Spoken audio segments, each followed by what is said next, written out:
Hello friends, स्वागत है आप सभी का आपके अपने YouTube channel study session with HM में। तो फ्रेंड्स, आज हमारी ये सीरीज है इम्पोर्टेंट क्वेश्चंस की क्लास 10 के लिए। और हमने अति लघुतरात्मक प्रश्नों की जो सीरीज थी इम्पोर्टेंट क्वेश्चन की 2020 की, वो तो हमने कंप्लीट कर रखी है। अगर आपने वो वीडियोस नहीं देखी हैं तो ऊपर आई बटन है, इस पर क्लिक करना और आपको वीडियो मिल जाएगी, ठीक है ना। और आज के इस वीडियो में हम लघुतरात्मक प्रश्नों पर चर्चा करेंगे। किन प्रश्नों पर चर्चा करेंगे? लघुतरात्मक प्रश्नों पर। तो मैं आपको बताना चाहूंगा, ये लघुतरात्मक प्रश्न आपके लिए बहुत इंपॉर्टेंट है। संभावना है आ सकती है, अगर नहीं भी आएगी तो आपको ये आपका जो एग्जाम है उसको लिखने में बहुत मदद करेंगे, क्योंकि मैंने ऐसे क्वेश्चनों को चुना है जो आपकी ज्ञान में वृद्धि करेंगे, ठीक है ना। तो स्टार्ट करेंगे आज टॉप 20 क्वेश्चन से। आज आपको हम 20 क्वेश्चंस बताएंगे, ठीक है ना। तो अगर आपको हमारा वीडियो अच्छा लगे तो प्लीज वीडियो को लाइक करें और चैनल को सब्सक्राइब करें। तो चलिए शुरू करते हैं। देखिए, सामाजिक विज्ञान कक्षा 10 इंपॉर्टेंट क्वेश्चंस 2020 लघुतात्मक पार्ट 1 से 8 तक हम आपको आज बताएंगे, ठीक है। तो चलिए शुरू करते हैं। ये मेरे द्वारा बनाए गए हैं और इन सब के जो क्वेश्चंस हैं इन सब की पीडीएफ लिंक आपको डिस्क्रिप्शन बॉक्स में मिल जाएगी, उसमें जाकर आप चेक कर सकते हैं। लेकिन मैं आपको प्रत्येक क्वेश्चन यहाँ पर बोल बोल के समझाने वाला हूँ, ठीक है ना। तो यहाँ पर भी आप पूरी वीडियो को देखें। तो देखिए, पहला प्रश्न है, चंद्रगुप्त मौर्यों तथा यूनानी शासक सेल्यूकस के बीच हुए युद्ध का वर्णन कीजिए। इन दोनों के बीच संधि होने पर कौन सी शर्तें निर्धारित की? ठीक है, तो इसका उत्तर हो जाएगा 305 ईस्वी पूर्व में चंद्रगुप्त मौर्य ने यूनानी शासक सेल्यूकस निकेटर को पराजित किया। सेल्यूकस को चंद्रगुप्त मौर्य से एक संधि करनी पड़ी जिसके प्रमुख शर्तें निम्नलिखित थीं। पहला, सेल्यूकस ने चंद्रगुप्त मौर्य को काबुल, कांधार, हिरात तथा बलूचिस्तान के प्रदेश दे दिए। दूसरा, सेल्यूकस ने अपनी पुत्री हेलेन का विवाह चंद्रगुप्त मौर्य से कर दिया। और तीसरा, सेल्यूकस ने चंद्रगुप्त मौर्य के दरबार में मेगास्थनीज नामक अपना राजदूत भेजा। देखिए, जिस प्रकार यहाँ पर लिखा गया है उसी प्रकार आपको बिंदुवत लिखना है ताकि आपको अपने एग्जाम में मार्क्स अच्छे मिल सकें, ठीक है। अगले प्रश्न पर चलते हैं। तो अगला है, बिंदुसार पर संक्षिप्त टिप्पणी लिखिए। बिंदुसार पर संक्षिप्त टिप्पणी लिखिए। तो इसका उत्तर हो जाएगा, चंद्रगुप्त मौर्य की मृत्यु के पश्चात उसका पुत्र बिंदुसार 298 ईस्वी पूर्व में गद्दी पर बैठा। यूनानी लेखक उसे अमित्रोचेट्स कहते थे। ये तो था पहला बिंदु। दूसरा, उसने सुदूरवर्ती दक्षिण भारतीय क्षेत्रों को भी जीतकर मगध साम्राज्य में शामिल कर लिया। तीसरा, उसके शासनकाल में तक्षशिला में 2 विद्रोह हुए जिसका दमन करने के लिए पहले अशोक तथा बाद में सुसीम को भेजा गया। फिर चौथा, उसके दरबार में डायमेकस नामक यूनानी राजदूत भेजा गया। इसके अतिरिक्त मिस्र के शासक ने डिनासियस नामक मिस्री राजदूत को बिंदुसार के दरबार में भेजा था। ये लघुतात्मक प्रश्न है, तो ध्यान दीजिए, ठीक है। फिर है, कलिंग युद्ध के क्या परिणाम हुए? तो कलिंग युद्ध में 1 लाख लोग मारे गए और 1.5 लाख बंदी बनाए गए। इस व्यापक नरसंहार ने अशोक को प्रबल आघात पहुंचा, अतः उसने युद्ध की नीति का परित्याग कर दिया। अब उसने युद्ध घोष के स्थान पर धम्म घोष यानी धर्म घोष की नीति अपनाई। अशोक बौद्ध धर्म का अनुयायी बन गया। तीसरा, इस युद्ध के बाद अशोक ने अपनी संपूर्ण शक्ति जन कल्याण में लगा दी। इसी प्रकार फोर्थ क्वेश्चन जो है वो है, मौर्य साम्राज्य की सैन्य व्यवस्था को स्पष्ट कीजिए। मौर्य जो साम्राज्य था उसकी सैन्य व्यवस्था को स्पष्ट कीजिए। तो देखिए, मौर्य प्रशासन में सेना संगठन हेतु अलग से अन्य विभाग था। 6 समितियां में विभाजित था। प्रत्येक समिति में 5 सदस्य होते थे। ये समितियां सेना के 5 विभागों की देखरेख करती थी। ये 5 विभाग थे: पैदल, अश्व, हाथी, रथ एवं नौसेना। सैनिक प्रबंध की देखरेख करने वाला अधिकारी अंतपाल कहलाता था। देखिए, इंपॉर्टेंट क्वेश्चन यहाँ से भी बन रहा है कि अंतपाल कौन था। तो सैनिक प्रबंध की देखरेख करने वाला अधिकारी अंतपाल कहलाता था। सीमांत क्षेत्रों का व्यवस्थापक भी अंतपाल होता था। सीमांत क्षेत्रों का व्यवस्थापक भी अंतपाल होता था। मेगास्थनीज की इंडिका के अनुसार चंद्रगुप्त मौर्य के पास 6 लाख पैदल, 50,000 अश्वरोही, 9,000 हाथी तथा 800 रथों से सुसज्जित विराट सेना थी, ठीक है ना। अगला प्रश्न है, गुप्तकालीन समाज को स्पष्ट कीजिए। तो गुप्तकालीन शासकों के सुसंगठित, सुव्यवस्थित एवं सुदृढ़ शासन की स्थापना से भारतीय समाज को शांति एवं सुरक्षित वातावरण प्रदान किया। गुप्तकालीन समाज 4 वर्गों में विभाजित था: ब्राह्मण, क्षत्रिय, वैश्य और शूद्र। ब्राह्मण अध्ययन, अध्यापन व यज्ञ कर्म, क्षत्रिय प्रजा रक्षा, वैश्य कृषि एवं व्यापार तथा शूद्र सेवा कर्म में संपूर्ण भाव से लगे हुए थे। मतलब ये जो 4 वर्ग थे उनके काम भी बता रखे हैं। स्त्रियों का समाज में महत्वपूर्ण स्थान था, वह संपत्ति की स्वामी हो सकती थी। धार्मिक कार्यों में पति के साथ पत्नी की भी उपस्थिति अनिवार्य थी। स्त्री शिक्षा का प्रचलन था। पर्दा प्रथा का अभाव था, मतलब नहीं थी। उस समय 8 प्रकार के विवाहों का भी समाज में प्रचलन था। विधवा को पुनः विवाह की अनुमति थी। सती प्रथा का समाज में सामान्यतः प्रचलन नहीं था। एक पत्नी प्रथा ही सर्वमान्य थी, लेकिन समृद्ध परिवारों में बहुपत्नी प्रथा भी प्रचलित थी। देखिए, एक एक बिंदु को कितना स्पष्ट तरीके से समझा रखा है। यही मैं आपको समझाने की कोशिश कर रहा हूँ कि जब भी आप अपने एग्जाम में उत्तरों को लिखें तो उसको बिंदुओं में लिखें, जहाँ तक हो सकते हैं बिंदुओं में बना के लिखें। जितना भी आपका ज्ञान है उसको बिंदुओं में स्पष्ट कीजिए, ठीक है। आगे बढ़ते हैं। तो है मोहम्मद तुगलक की 5 योजनाओं के नाम लिखिए। तो मोहम्मद तुगलक वंश का शासक था।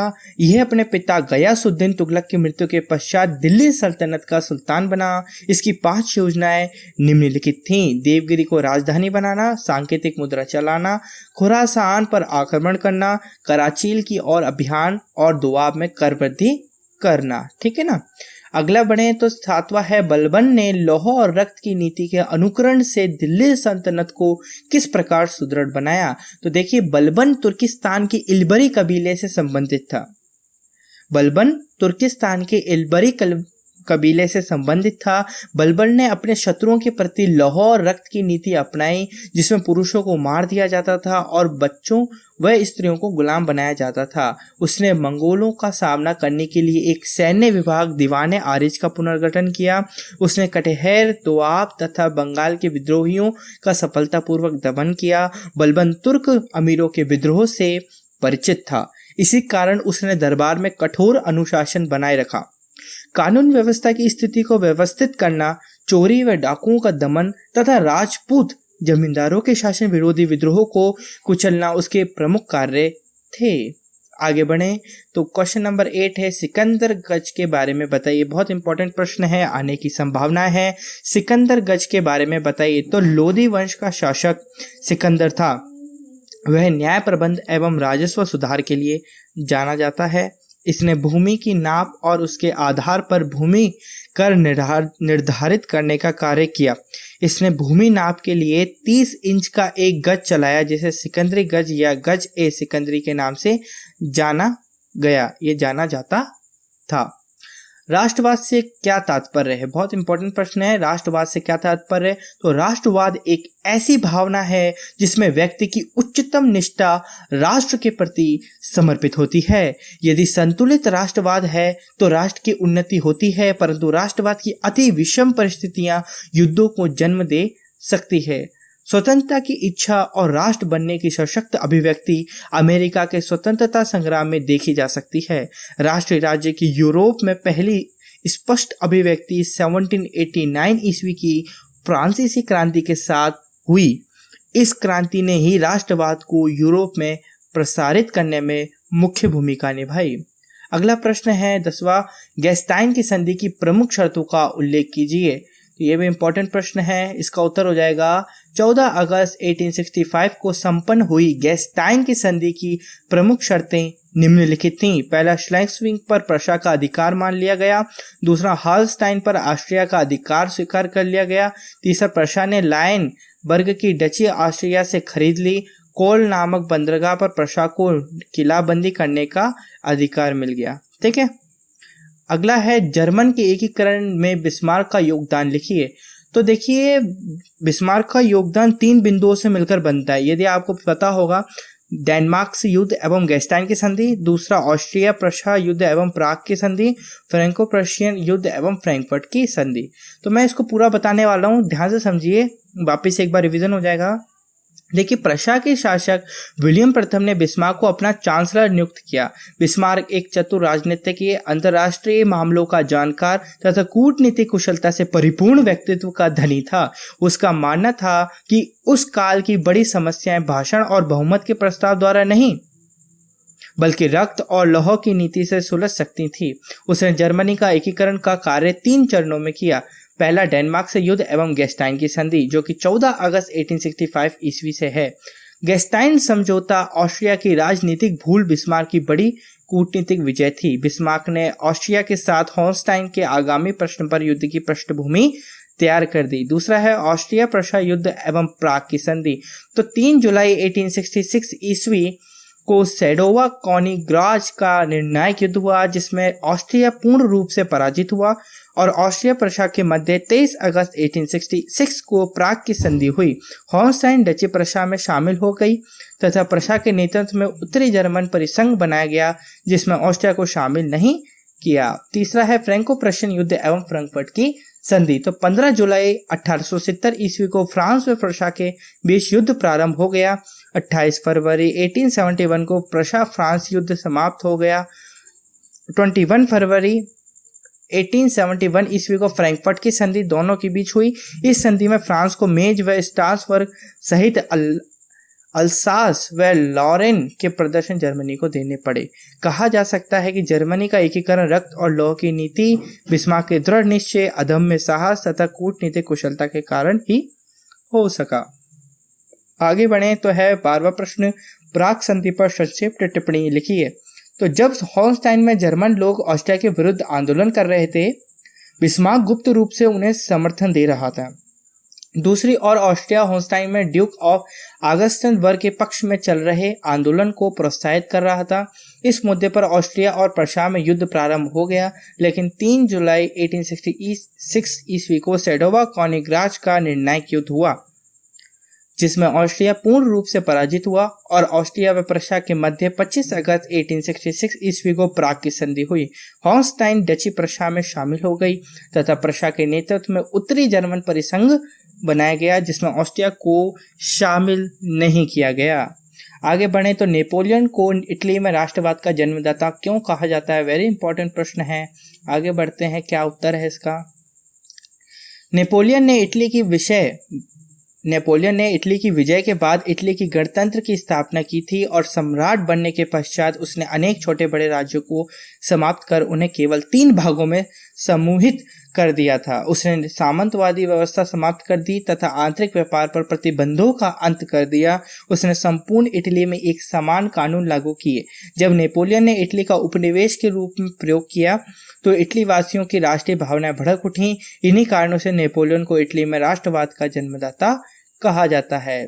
14 है, लोकतंत्र एक विकासशील शासन है, इस पर अपने विचार प्रकट कीजिए। तो लोकतंत्र विकासशील शासन है। आधुनिक काल तक लोकतांत्रिक शासन प्रणाली विकास की कई अवस्थाएं से गुजरी है।